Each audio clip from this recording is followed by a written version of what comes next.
We're in a hole. Coastal Cobras lose game 2 of the World Series 4-3, bottom of the third, 2 outs, probably 1 or 2 strikes, and Jimmy Knorped with a walk-off home run, his second walk-off home run in World Series history. And basically his third game winner because of game 2 of the World Series last year. The "oh, you should have walked me" moment, one of the most iconic moments in MLW history.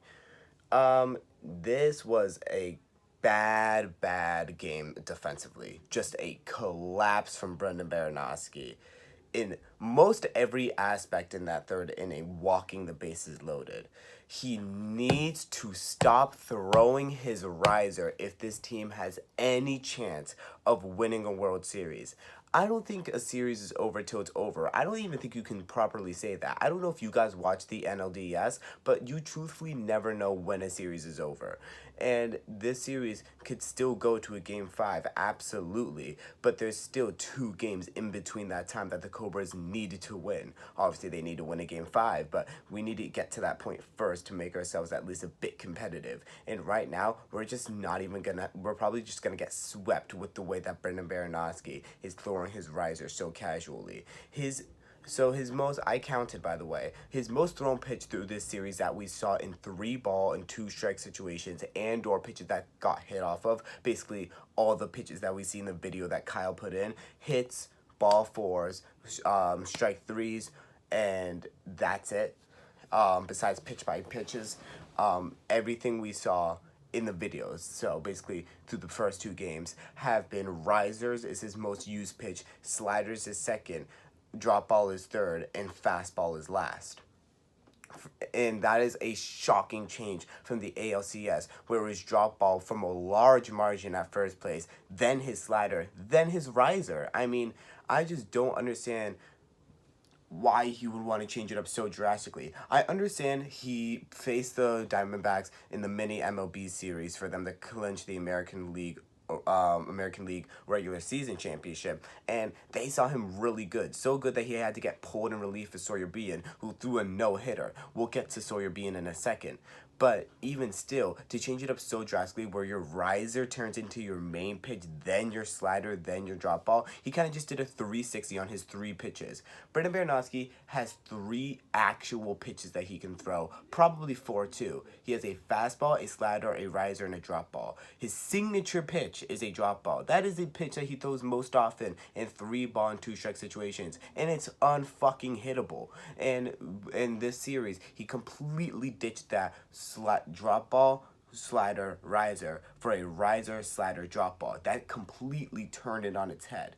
So now it's Sawyer Bean time, baby. We need to see Moy Bean and Sawyer Bean get on the mound because that's just going to be the way it is. Brendan Baranowski's not going to be hitting nor pitching, and probably not going to be fielding because Sean Flynn is a really good defender and Drew Davis is probably one of the best, if not the best, MLW defensive player of all time. You know, him, Kyle Schultz, and Jimmy Knorped. So, easily, it's Sawyer Bean time now. I trust him with the Game 3 and Game 4 ball 100%. I just do. If necessary, if this goes to a Game 5, you probably give it back to Brendan Baranowski, but you have to have a practice before. There's no way that the only wiffle ball these guys are playing at SoFi Stadium is just World Series action. They have to be working some stuff out in the days that they're there. Because the World Series is Game 1, Game 2, Game 3 in one day. If necessary, Game 4 and Game 5 in another game. The Cobras could get swept.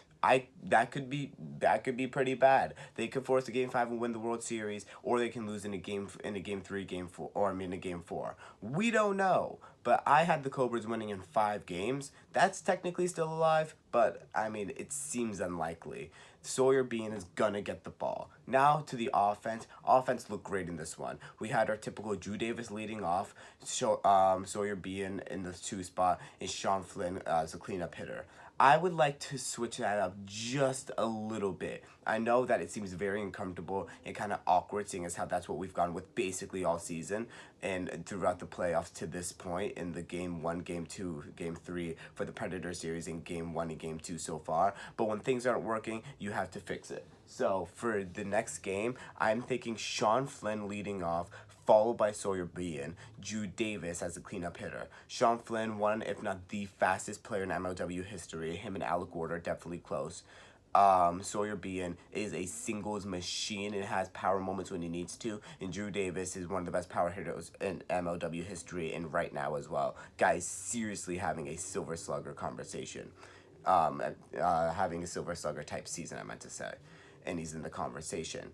Brendan Baranowski is still my number one for the Cy Young, but he just had a horrible game, way worse than his game one in my opinion, because with the bases loaded, he went back to the riser. If anything, he should have tried to throw just 3 straight drop balls, if anything. That's how you attack Jimmy Knorped, and we lost because of it. If like Sawyer Bean is gonna get the ball for game 3, I don't really see a universe where he doesn't. And, you know, I don't even care that he's a rookie. Guy has enough confidence and swagger that I trust him in SoFi Stadium in an elimination game in the World Series with the starting ball. I don't even care. Guy's a disgusting pitcher, and he has an attitude that you just love to see. In the wiffle ball culture, you can see guys don't show a lot of emotion. You know, typically, guys always want to be serious if you look at tournaments.